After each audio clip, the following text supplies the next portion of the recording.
the platforms change. So I'll give you a great example is once upon a time, it used to be a really, really, really good idea to run page like campaigns on Facebook. Because if you could get people to like your page, if you posted anything organically, they would see it. Winning strategy, killed it. Like we did very well out of it. But as the platform changed, that strategy is a non-viable one today. And I wouldn't recommend people run a page like campaigns to like grow their business or their audience today. James Schramko here. Welcome back to my podcast. This is episode 1020. Got my good old friend Charley Valher back. Welcome back, Charley, again. Again, thank you for having me on the show again, James. I actually love coming on here. And the reason for it is every time an episode comes out, inevitably some people in your community will just reach out and some really powerful conversations will come. It's awesome. So if you listen to this, like come chat to me after. Nice. So you're a man of many talents, of course. I'm always reminded when we do a podcast that I'm recording on a better camera and a better sound deck and video because of Charley. You've had a big influence on this podcast. And I'm watching what you do out there. I see your social media posts. I know you like steak. I know you're doing food contests. I know you have been purchasing properties and things. It's all very exciting. But I also see that you're getting great success with media, running ad campaigns, which is one of your first love languages of online marketing, isn't it? James, you were actually the influence of that. I came to you originally and you gave me the advice. I was doing every agency service under the sun at this point. And you said to me literally these words. You said, "You seem to be pretty good at running ads. Why don't you just do that?" So I did. Was that the time you joined the membership briefly and then disappeared for a while and then you came back years later and now you've become a partner of my business? It was literally the journey, the come around journey. I went and did the paid ads thing, ended up building quite a successful paid ads agency, which I went on to sell, which was awesome. And then oddly enough, it's a skill that doesn't leave you. Like when you're being deep in those trenches, it's something that just keeps coming up for me. And to shed some light on that, I think many of your audience will know since then I've actually built quite a substantial media agency where we focusly, or I wouldn't say purely focused, but certainly predominantly focused on video podcasts. Because that was a massive trend I could see coming and thought that this was inevitably going to be something we would want to get on board. And to your point is your video looks better because of it. The video rig I'm on is what it is because of it. And I think you could make a good case for in the last, let's say 3 years, video podcasts have just exploded.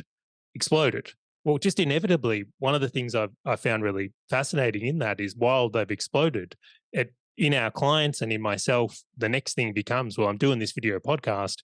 How do I grow this thing? How do I get people to it? And my bias when I say my bias, really the skills I have in paid marketing led me to say, well, ads is clearly the way to do this. Like this is something I know. So this is a skill set we've brought back in and expanded upon.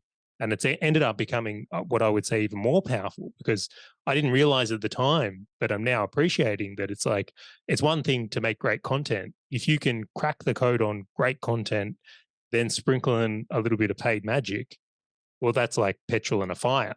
Like that's like you're able to really take it off. And for myself and many others, it's actually been how they've been able to succeed in that world.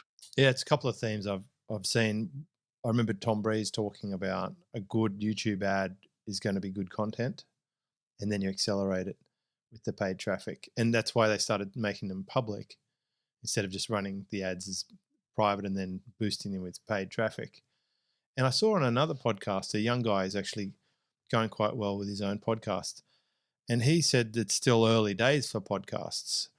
That was really interesting for someone who's been around for a while like me, to hear someone say that after, gosh, I know it's been 13 years or so, 14 years since I've started podcasting. Hear that it's still early days. Interesting. What do you think about that? I actually agree. Yeah. Okay. Well, it'd be good to be so far on the right side of it. So you were really early on this one, James. Some of the old carts, they had RSS feed capability so that people could buy, media. They were early. I think a few times in my career I've been too early with stuff, and then later I've seen it come. And I can give you some examples. The thing that I quit my job with in 2008 was setting up a small media agency and having a couple of clients. That's really popular now. I tried to sell video media agency stuff 12 years ago. There wasn't much demand for it. I had to do a lot of educating, but now I think people really know that they need it. And I'm watching you with that video agency, combining it with the paid traffic. You've also combined it with something else. You also were a stakeholder in a recruitment business, and you're clearly great at building teams and leading a team. So you've got things that people can't easily replicate. You've got a good understanding of the audio video. You've got the traffic brain, but you've got the team to implement. And most people get stuck because they don't have a team, or they can't figure out the traffic before it kills them with budget. I often look back on the journey you've just referenced there and said that I feel I've been very fortunate in one thing seems to stack into the next. And I wish I could say I'd put more huge intent into that, but realizing that, paid ads going into being able to recruit and build a reasonable team, like we have about 50 people who work for us now, at least. So I'd say it's a very reasonable team. And then to be able to stack on podcasting as a skill and bring them all together and at times has been hugely powerful and very fortunate. So being exposed to such a large client base with such a big machine there, you're seeing what's working. And that's really what I wanted to get to today. Because let's say we're coming to this fairly cold. We don't have a lot in play. We might have a membership. We might have an agency. We might have a service. Right there, maybe we've got an e-commerce store or some software. But let's say we've got something and we want to say, hey, Charley, what's going well, mate? What's happening in your world that we can learn from? If we were doing the classic, could we sit down and have a coffee with Charley? I'd love to suck your brain. Or these pick your brain, is it what they say? Charley, could I just pick your brain and maybe take you out for coffee? What would I be drilling you for information on? What's the gold, the 80-20, the 64-4 even? What a great question.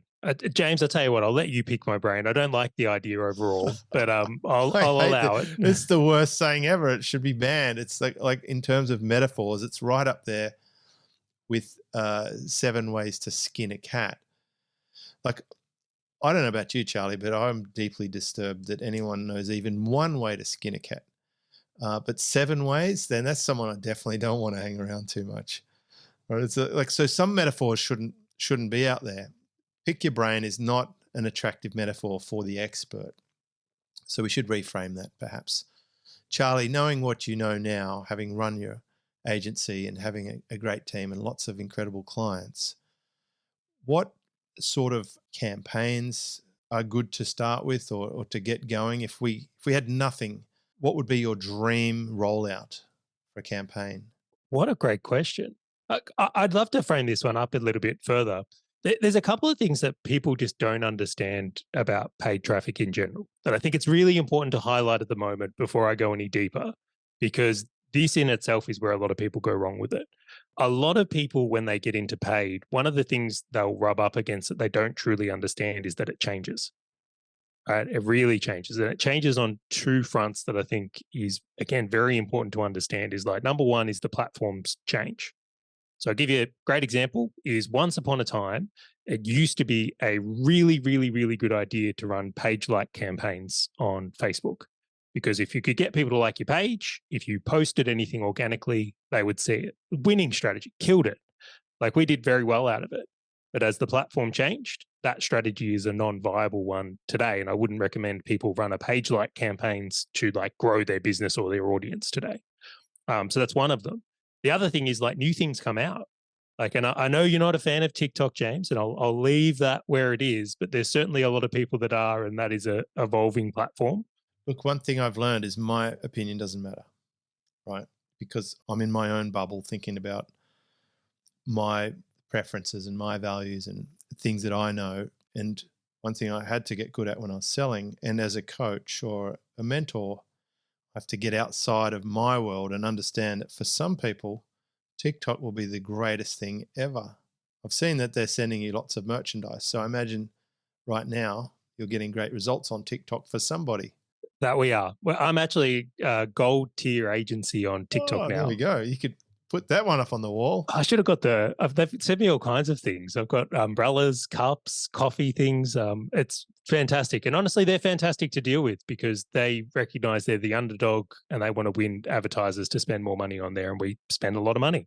So it's something to make note of there. So like you just have to look, that's a whole new opportunity in itself that for certain businesses is going to be fantastic. I have to ask you, what businesses? Well, that's another great question. I'll tell you where I'm getting the wins on there particularly is going to be like one is career change. So I'll tell you right now, if you're targeting people millennial or younger that are looking to make a change in career, I think it's a fantastic one. We also do quite well in the finance industry on that one as well. I think is a really interesting one. And then hobby niches. So think food, which you can see I might spend a time on there, is a really good one. Think cycling, think fishing, like anything that would fall into a hobby niche, fantastic platform for. I think it's really great because that's where people are going to consume. And I just love to make this one point on TikTok before we jump off the topic of TikTok. You got to remember when people get onto TikTok, they're there to actually watch things. Like they're there to engage in content.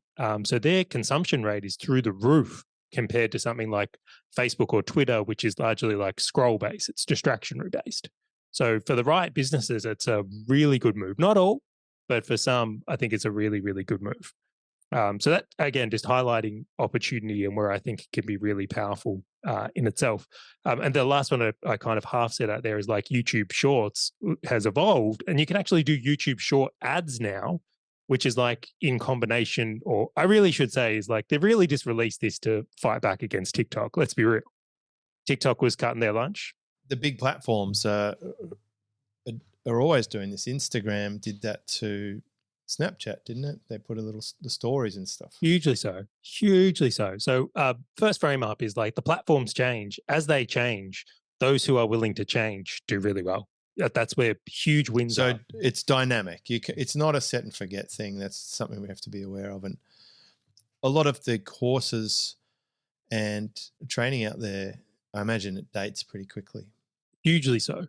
And that's why I really want to frame this is like someone might be listening to this episode now, but if you listen to it a year from now, it may not be as effective. And if you're also following a strategy you maybe picked up 6 months ago or a year ago, like I'd be very cautious of like watching for result compression. Result compression. There's a new one. Is that like a diminishing return?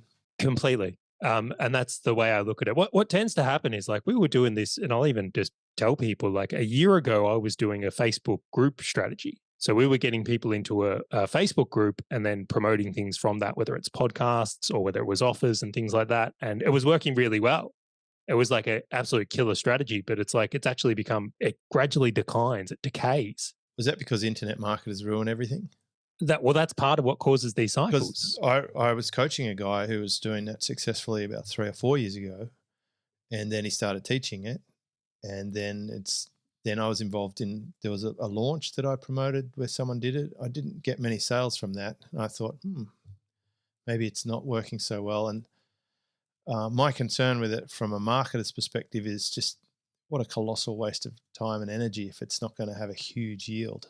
I concur. Actually, in this case here, the Facebook group thing is the algorithm has changed for how much they promote group content. Is it true they're now running ads to Facebook groups or about to? I do believe that to be seen, right? We hear rumors of things they're going to release, but even right now, I hope it happens.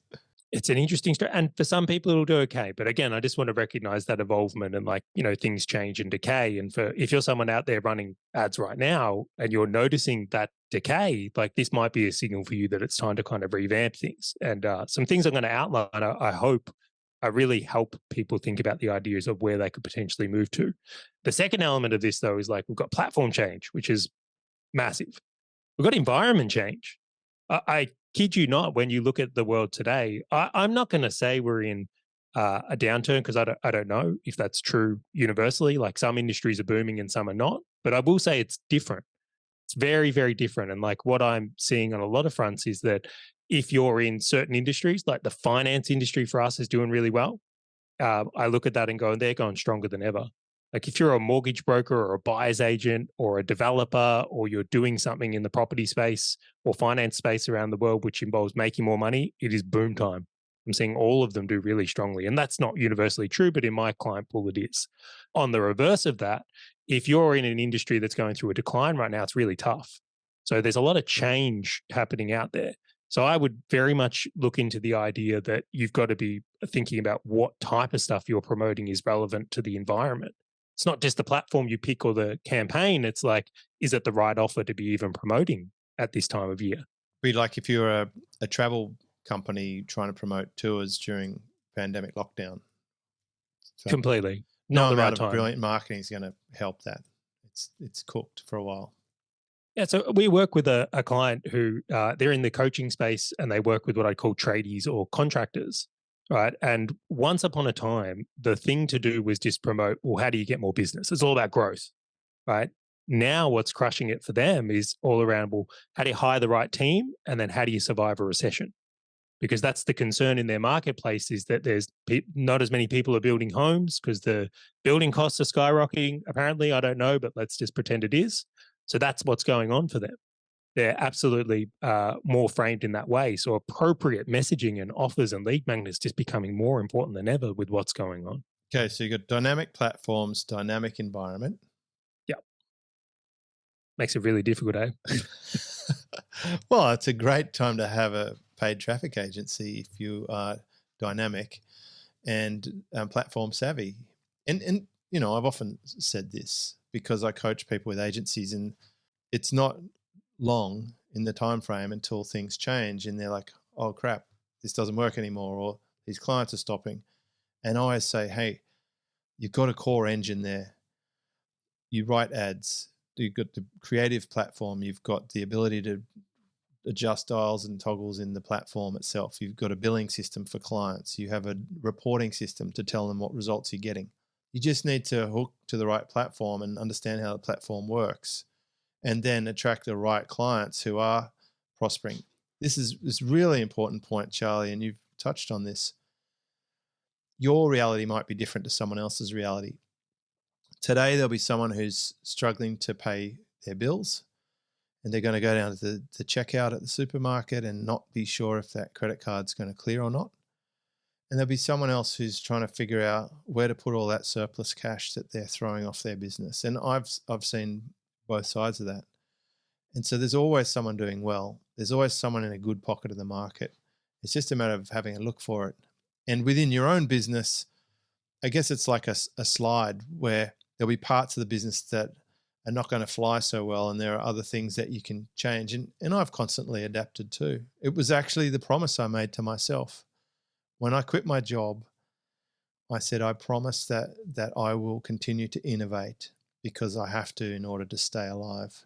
And it's probably one of the greatest things I've helped coach people with is to avoid painting themselves into a corner, avoid the traps of being single source dependent or going down a one-way path where they can't get back out. If we head that off at the pass, and you and I had a conversation recently, Charlie, where we're at the crossroads.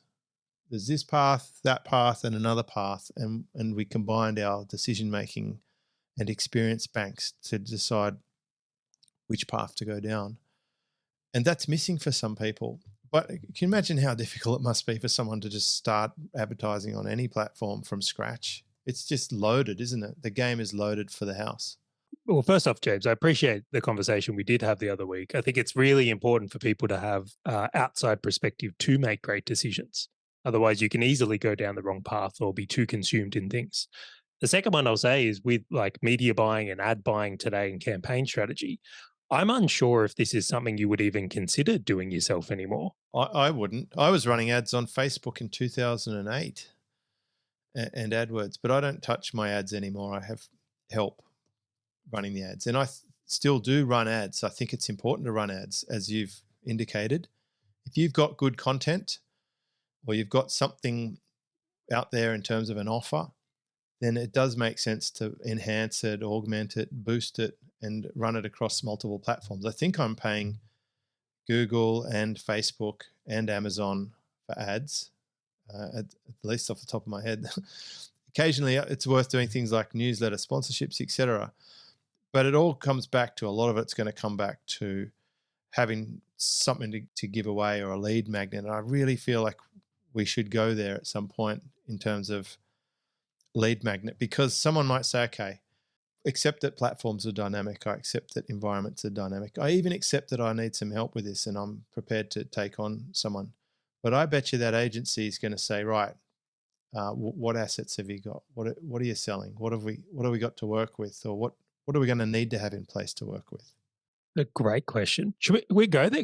Let's go into some like campaign strategies and we can use some examples. It's okay with you. Like on the context of what's working now with paid ads and media, you've already identified that for some people, TikTok is an opportunity they should be looking at. You've identified that we need to consider if our tactics or strategies are up to date or relevant in today's environment and on today's platform, because it changes. I'm asking the question, well, what sort of campaigns can we have? And I think lead magnets, or whatever you want to call them, I call them on-ramps. I like that term because I think of my main membership as a freeway. I would like to get people onto the freeway without merging areas. You can't just jam someone onto the freeway at 5 kilometers an hour because they're just going to get T-boned, right? I want to bring people up to speed, but there's a whole sort of cascading metaphor there about relevance and appropriateness, because obviously if the path's too short or doesn't line up, it's not going to work. So I'd love to know what's working well for the clients you're running paid ads for in terms of getting people into that product or how it works. Awesome. Let's go there. The only caveat I'll put on this is probably not going to be suited towards e-commerce. We might do a whole nother episode on like e-commerce because I do have some great strategies on that. But for those that are doing education, so courses, memberships, B2B and services, right? Whether you sell financial services or trade services, this is going to be a strong one. Even SaaS can do well. Any kind of agency. Any kind of agency would be a really strong one here as well. I think is appropriate. That's pretty much who we represent. So let's do this. Awesome. Majority of the people get the value then. I like it. Sorry, e-commerce people, but we'll get back to you. We'll get back to it. Okay. So the strategy I like at the moment is running like a dual campaign strategy, right? And I would caveat that, not even caveat it, but the way I would think about it is it's just, it's 2 campaigns that are going to have very similar offerings, but they're very, very different in nature. So one is a lead magnet campaign. So to use an example here, let's say your audience is on Facebook and that's the right place to market towards them. What I'm looking for is a downloadable. And this might be a framework, this might be a guide, this might be a book. But I want to use that as a list building strategy on Facebook. Now, why this is so powerful right now is because of what's going on in the environment. Ads are very cheap on Facebook. So big advertisers like Nike, for example, now I don't know the specifics of Nike, but let's just pretend, aren't spending as much money on ads at the moment. So all the ad placements are actually really cheap. So something that's come up in a huge way here is this is a very cost-effective time to list build on platforms like Facebook right now. So I really like a very well correlated lead magnet to what your business actually does. And I like putting that out there with the intent of let's grow this list and nurture them into our offering. So that's part one of it. Can I ask many questions on that? You can ask as many as you like, James. We're here on your show. You get to discern that. I have to be a good host though, Charlie, and I'll make sure that my guest gets to talk occasionally. I have been known to steamroll. So I'm just curious, that's all. With the lead magnet, a downloadable, something, cheat sheet, book, etc. Sometimes people teach the person how to do the thing that they provide the service for, almost negating the need for the service. And I'm just wondering, how much thought do you put into what that lead magnet actually is? Or, in my case, and I talked about it in my previous episode, 1019, my book, Work Less, Make More, is far too broad and general to get me my specific, perfect membership clients. It's too much of a gap to bridge. But some people give a downloadable that teaches the thing that they actually provide a service for. Like in your case, if you were teaching someone how to set up ads with the hope that they find it too difficult and then just buy you as a service, that's one way to do it. But what kind of lead magnet works the best?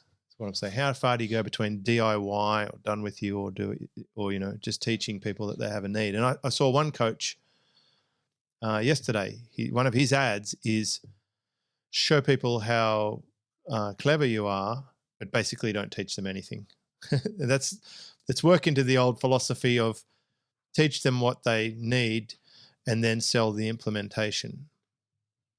And I've downloaded a couple like this, and they were pretty much blank workbooks, which taught me nothing and just made me waste time and energy and immediately unsubscribe, because it's like, that's just insincere. It's definitely not helpful or valuable.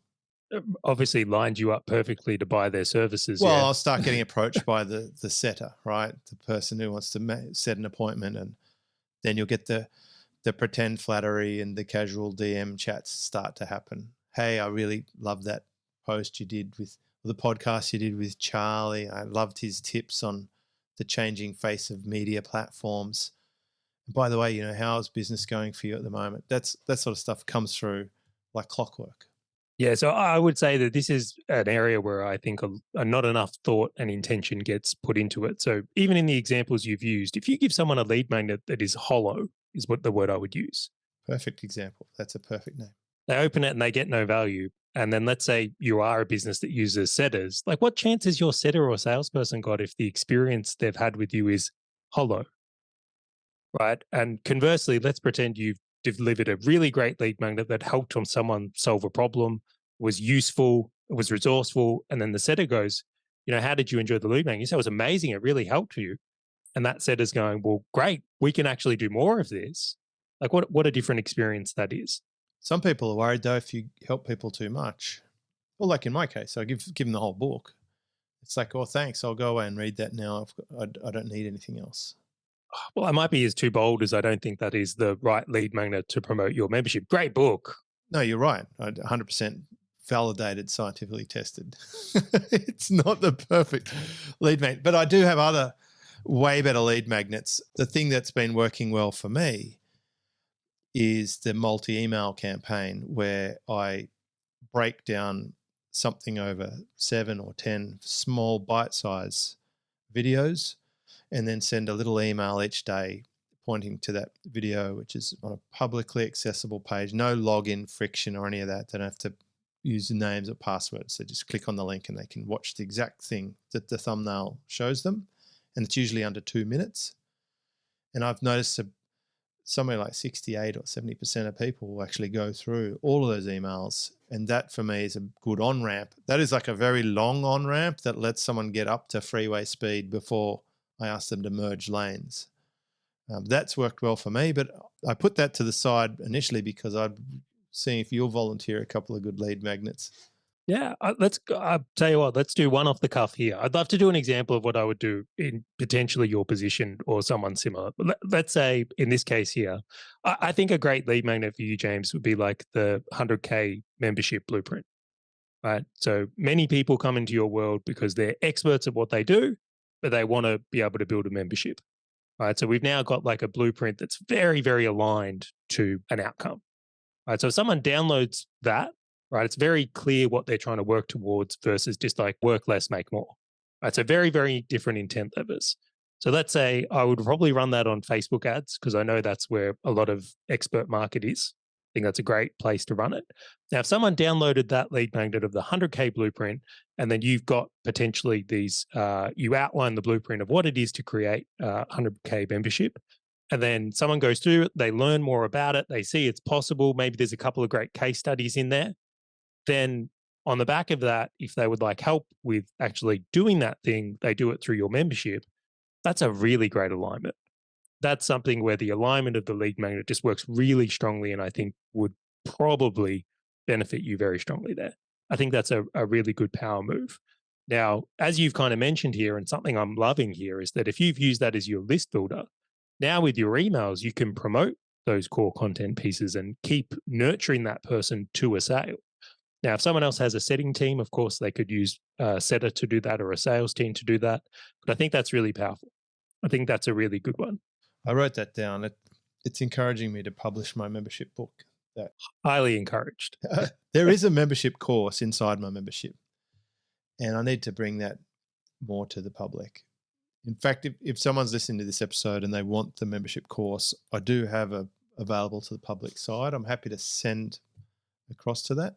If you reach out, just send me an email, james@jamesschramko.com, and I'll send you a link to that membership course. And we'll see if you end up becoming a member of my membership. We'll test out Charley's theory as a result of this episode. Just send me an email and say, send me the membership training.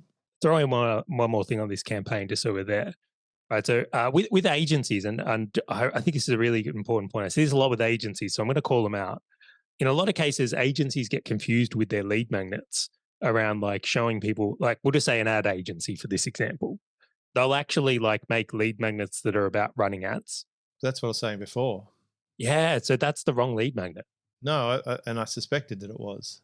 So I see this all the time, and I'm happy to be proven wrong on this if someone can provide it there. But if you're an ad agency trying to sell ad agency services, teaching people how to run ads is not really what they want. It just doesn't make sense. Madness. Again, the wrong lead magnet can have any campaign fail, but particularly this type of campaign. What should the lead magnet be?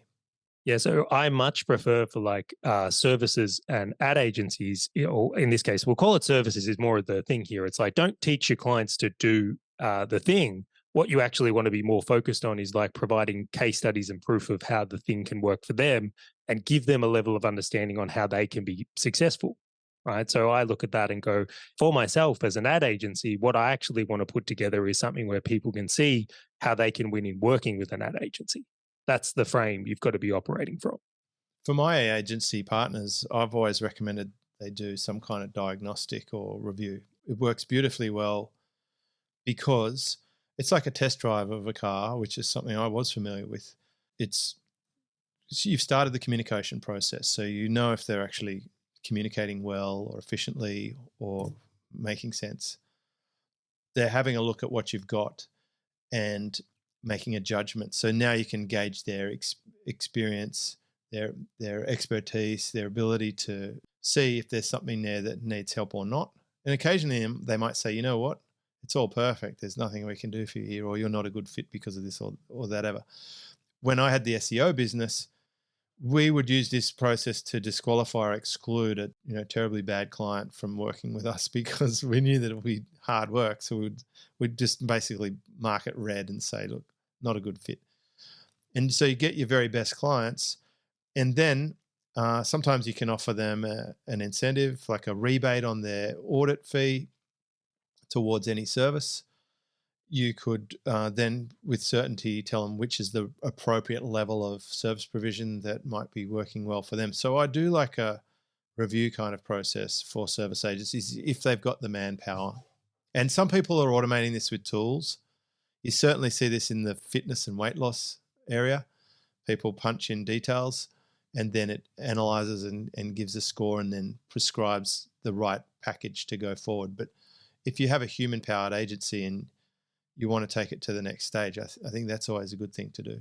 Yeah, so let's unpack that even further because you're kind of nudging on my second type of campaign. So the first type of campaign I've mentioned has been like a list growth campaign. I think it's a really great time to be doing list building. I really do. But you couldn't build a list off a review or a diagnostic? Completely can, but that's our conversion campaign, right? Because that's a much stronger campaign, not so much in the area of like audience growth. That's a great campaign to convert leads into sales. So in the combination of an agency here, I look at it and go, maybe a great lead magnet is like how to hold your ad agency accountable, right? What do you need to know about ads so you can work with an agency? So this is a consumer buyer guide. Yeah, fantastic one. Like Joe Polish did with carpet cleaning. Nailed it.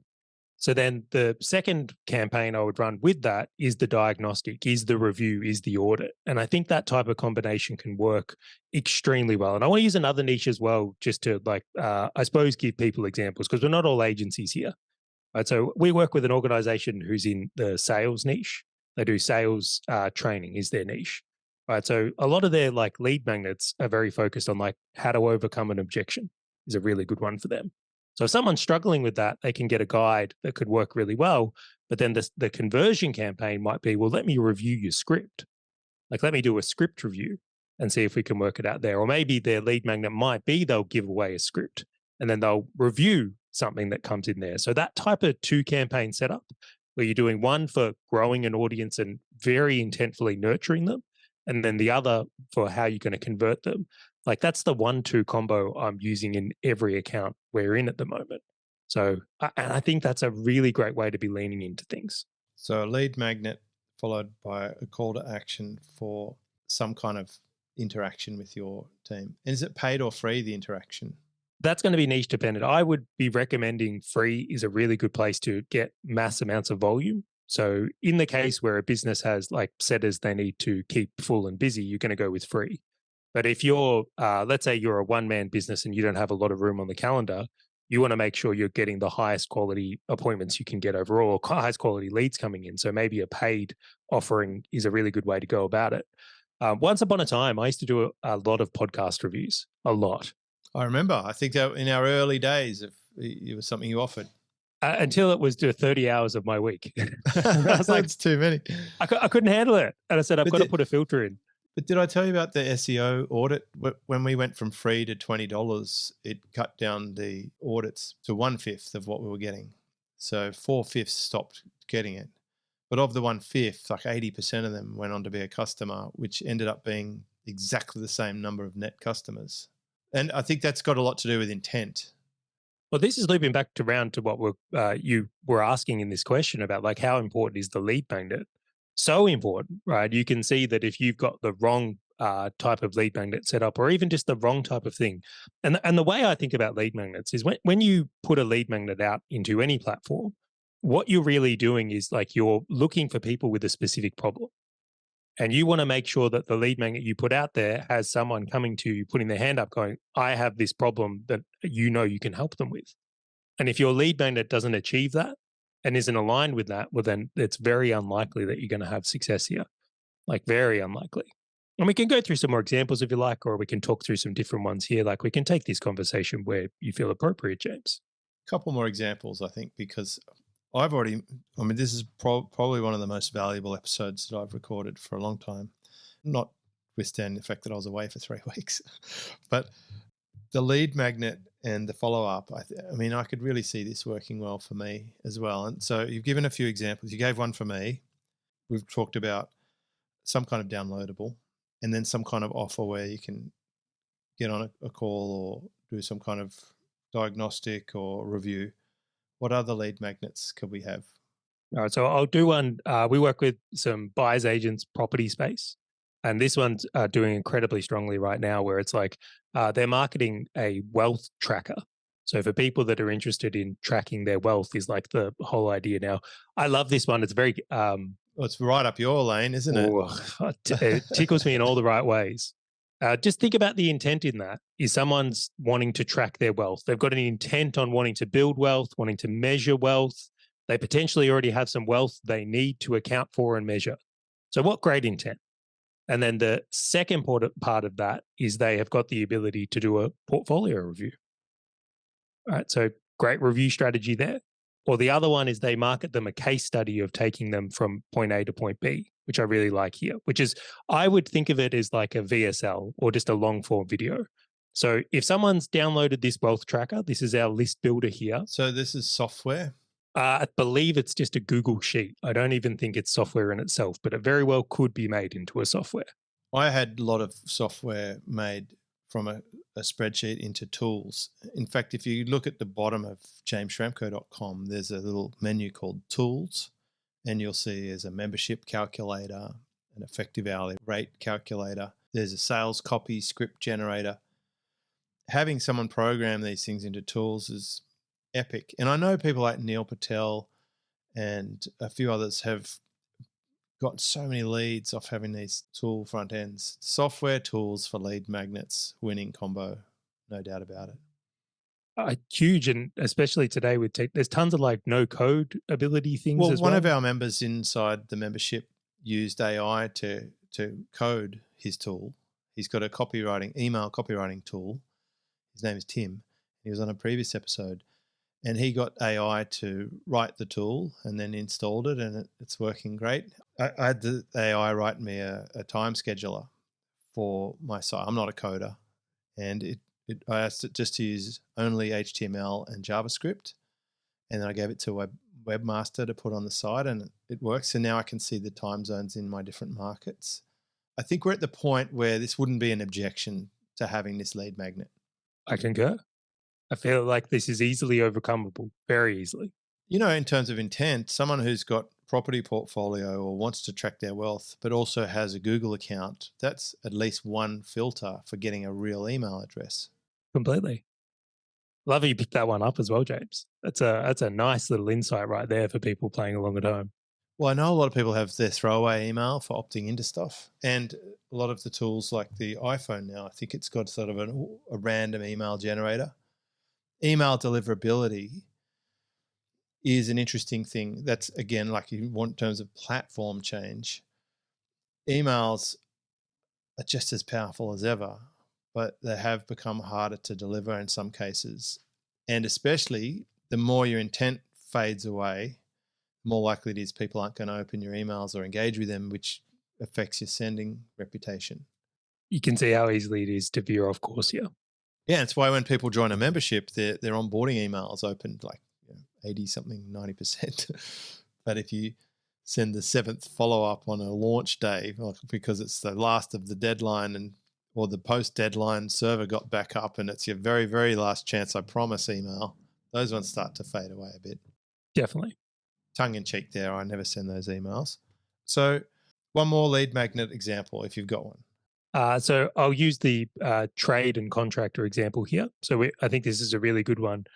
So to break it down into two parts. So the list builder, right, is like, I'll go back to that example I used earlier about the two ones that are working right now is the recessionary guide and the hiring, the two topics that are very relevant in this industry.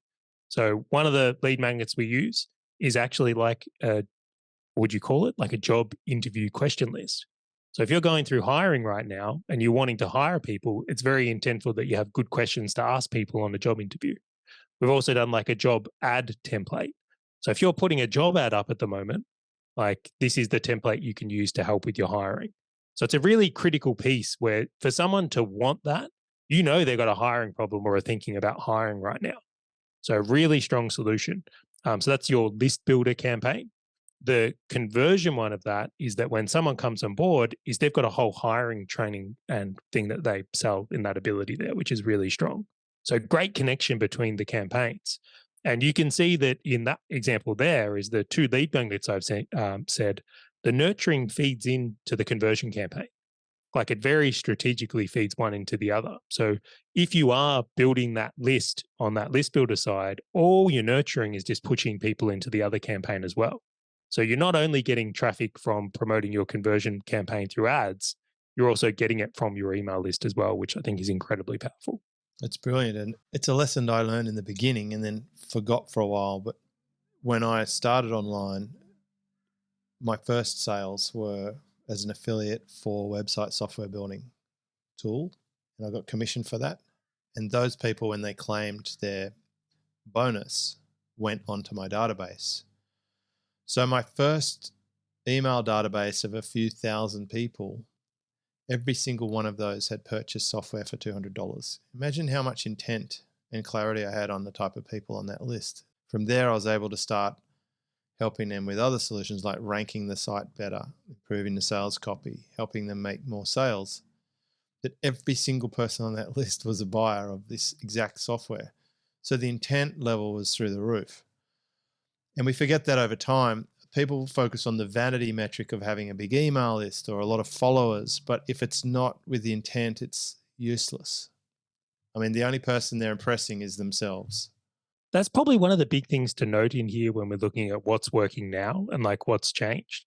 I very much once upon a time was one of those people that said like, big email list, let them fall off the list, it'll naturally filter itself. So again, you might go really broad, promote something hugely, get 10,000 people and then let attrition happen where you're just taking people off your email list. My views have really changed to quality these days, where you can see that you might get, less people onto your list by promoting one of these more intentful lead magnets. But the people that are on there have a much higher degree of chance of actually purchasing from you or becoming a client or buying your products. And I think that is well worth putting effort into today. A smaller, hyper responsive list that is actually inclined to do business with you is far more valuable than going broad. Unless you sell advertising to that list. Oh, there's probably unique circumstance to that, yes. I was thinking about my surf site. I built up quite an email database with a competition or a quiz. It was a quiz funnel. It's like, how good is your surf knowledge? And it asks questions, like what's a kook, for example, and they got a score and it printed them the result and then they could share it. So it kind of went viral. It was pretty amazing. I built up quite a list. One way to monetize that would be to sell someone the option to send an ad to that database. But in the surf market, it's pretty hard to make sales directly to that list. There's not much they could buy except for surf training. I think is one of the few things. But ideally, I'll just sell that entire site to a big surf brand one day, and that will be the exit. But in the meantime, I'll just sell ads, right? Ads is the way to go. So that was the only use case I was thinking of where having a big email list might be impressive.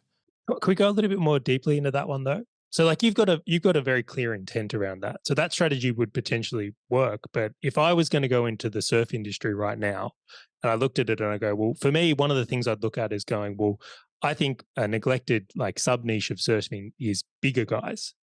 So if you made the tall guys guide to surfing, right, and what you need to do differently, that's going to speak very intently to a market which would be perfectly in line to selling them products that are specific to their needs that they're not going to get from these generalized things. And you might even have like big guy surf training. And this was me, by the way. I'm 6'3". And at the time when I used to surf many, many moons ago, I was like 85, 90 kilos. So I was a big guy getting around. I couldn't, rip one of those 5'2" short boards. Well, I'm a big guy. Then I sell my boards to other big guys, right? Like we have our own community.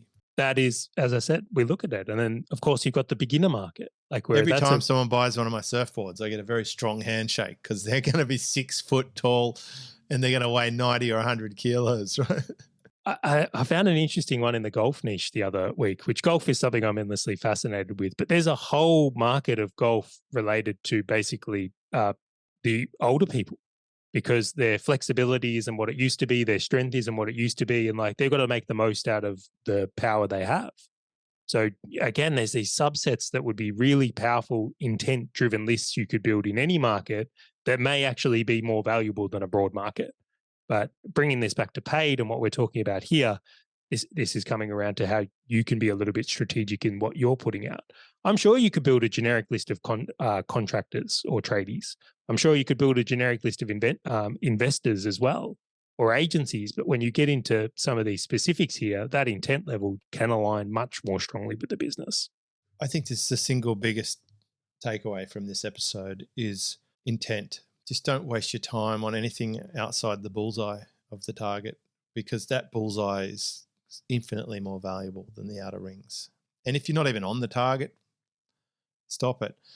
It's like, I've seen a couple of social accounts. So there's a few people on Instagram and I look and they have a lot of followers, but when they post, they get very few comments or no comments and just a couple of views. And I'm like, okay, so they've purchased likes.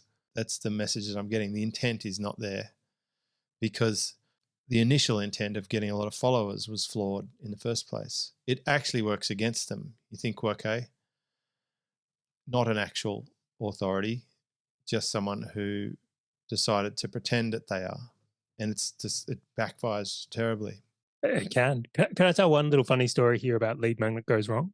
Yes, please. I think just to go even further than that, one of our clients, I won't name them all the niche, but I will say that the offer they put out there was actually around cash flow. Right. So they said like, and I'll mention a few of them as like, how to buy real estate with no money down would be like, they don't have cash offer, or like what to do if you're in a business where you don't have cash. Now you can see that you're very intentfully putting out to a marketplace and advertising towards people that don't have money. So what would happen if you were to advertise towards those people and try and bring them into your business? If your intent is to make a sale to people that don't have money, you're probably going to be running up against a very hard intent there. Classic. It's like right up there with the win an iPad competition. Completely. Horrible intent. You'll build a list of people who want a free iPad, which is pretty broad. I concur on that one, James. So do you still email people after this? Is that step 3? Yeah, well, you're going to be entwining these things. So if your list builder strategy you're doing is getting people on your list, you should absolutely be emailing people to give them the thing you perhaps have promised them in the ad or downloadable, but then also nurturing them into your second campaign here, I think is really powerful. But at the same time, I look at it and go, and we were literally talking about this before the podcast we hit record, just how long it can take before someone actually buys something these days. Like in your words, and I hope you don't mind me quoting this, is like sometimes it can take 12 months before someone buys from you. Well, I think my buyers do take 12 months because I'm not an aggressive salesperson and I don't hype. Maybe other people market way better than I do. But also, people's environment changes, their situation changes, where over time they sort of fall into that bullseye of where I help people. I just had someone join yesterday, and she's right in the middle of a significant revenue share deal opportunity.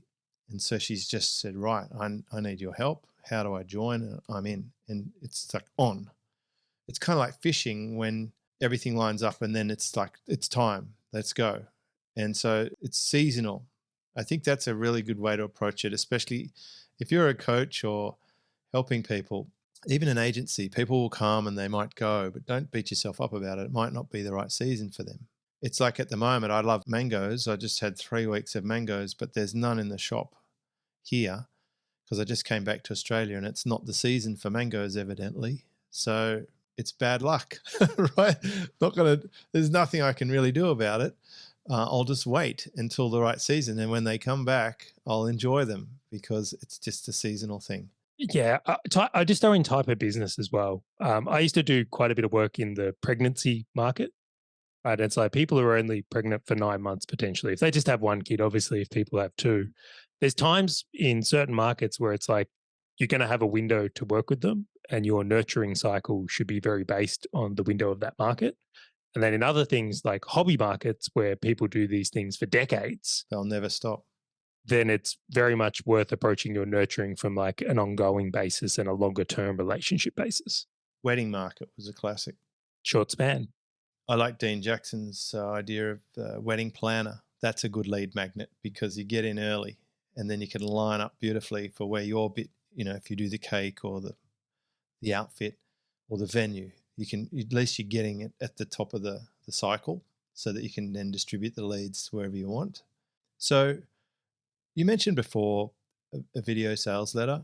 Are people still doing video sales letters or long videos or webinars? Are they still a tactic? Hugely so. And I would actually say there's a resurgence in popularity if you're doing them right. And I would say there's also some great results coming from what I'm seeing on my side of things. And I would think about it in this way. Just imagine you've got someone who's watched a 10-minute, a short VSL, I would say, compared to some that are out there. If someone's consumed that amount of content on a topic with this level of intent we've been discussing from here, so maybe it's a whole case study on how to build your 100K membership blueprint, James. Like the quality of a lead that comes after that depth of consumption is massive. And I think is, if you're wanting to generate quality leads or quality business, really powerful strategy. I would go out there to say that you would have to think about podcasts and YouTube videos as kind of VSLs these days as well. Like people are spending a long time engaged in content and it is working to a degree. So I just think of it as if you can have a lead consuming a depth of your content, whether that's from podcasts, whether that's from emails, whether that's from VSLs or webinars, that can work really well. What I find interesting is there's actually very little difference between a VSL or a webinar. It's just what people tend to label them as to not have them appear as marketing things. I've seen people stop calling things webinars and they call them masterclasses or info nights. Well, I never called them webinars. When I started doing them in 2007, I called them online training because no one knew what a webinar was only people in enterprise who had Citrix accounts or whatever they were called. GoToWebinar was very rare. And now it's easy to do video. And I like what you said about podcasts. It is the ultimate sort of native platform to distribute good content and education. You ran me through a potential lead magnet for my business. What lead magnet do you have for your agency, Charlie? Yeah, so the one we're running at the moment is our review, funnily enough, which we've spoken about here already. So what I like to do is I like to spend time with people and go through what they're currently doing and give them that diagnostic, right? That is a very powerful way for us to generate business. And I also think it's really helpful for people because it gives them insights they wouldn't be able to get on their own. And is that specifically to the ads they're running? Yeah, so I like to combine it. I think that's a great question. Inevitably, I think the world of media and ads is merging as we see more and more people using media as ads, which I would highly encourage.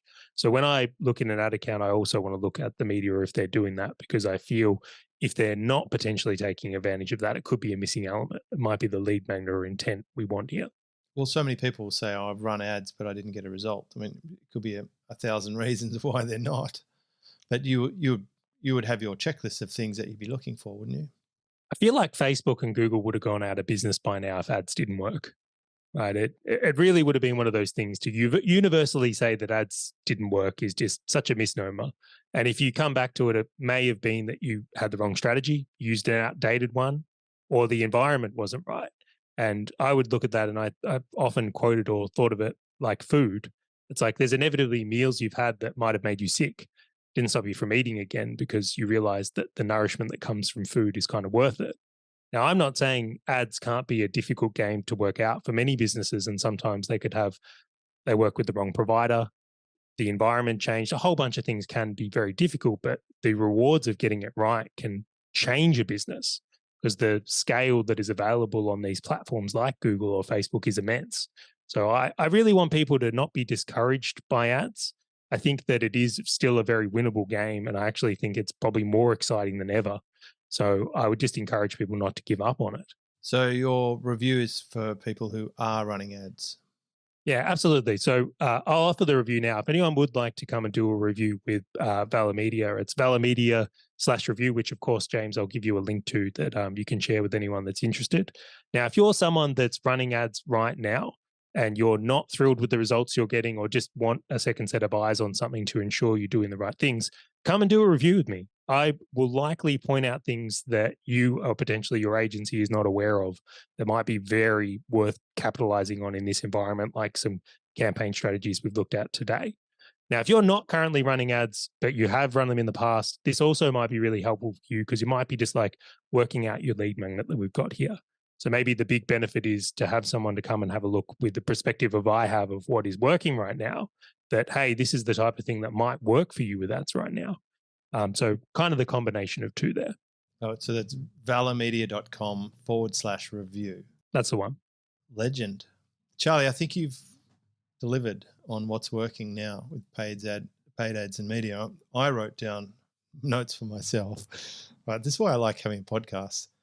But list builder number one, and then the conversion number two, and make sure they're super relevant. There's intent there, that you're getting the right traffic through on the right offer that allows you to have a really straightforward back-end process, whether that's a VSL, a webinar, a setter, a closer, a sales conversation, email campaign, following up, etc. That's going to set you up nicely to take advantage of paid traffic on top of what you're already doing well with organic stuff. If you do happen to have assets ready to go, like I do actually have a membership course and I do have a membership book written. I've just got to clean it up and get it going. I think it could do well for me too. I suspect it'll do very well, James. And maybe in future we might cover. There's some other things that are really exciting in this space, like how to get your paid ads working with like a setting team is something that's coming up a lot for me at the moment. Is there's people that have setters and closers and they're unsure how to kind of loop in and make sure their agencies can actually provide the volumes of leads they need.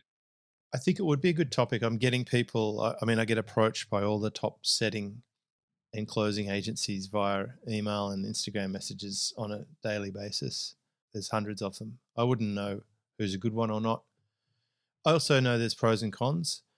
For me, it's always a bit weird when someone I know, like a friend of mine, starts DMing me setter type conversations. It's like an alien took over their body, and I don't know how I feel about that. It doesn't feel right to me.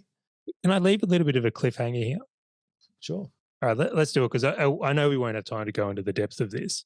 But even in this conversation, if you were feeding a setting team leads based on what we've discussed so far, leads that are coming in having downloaded these types of lead magnets and been through these types of videos and this level of intent, I suspect they would have a substantially higher success rate than if they're cold DMing people weird things from profiles when we think they're your friends, but they're not your friends.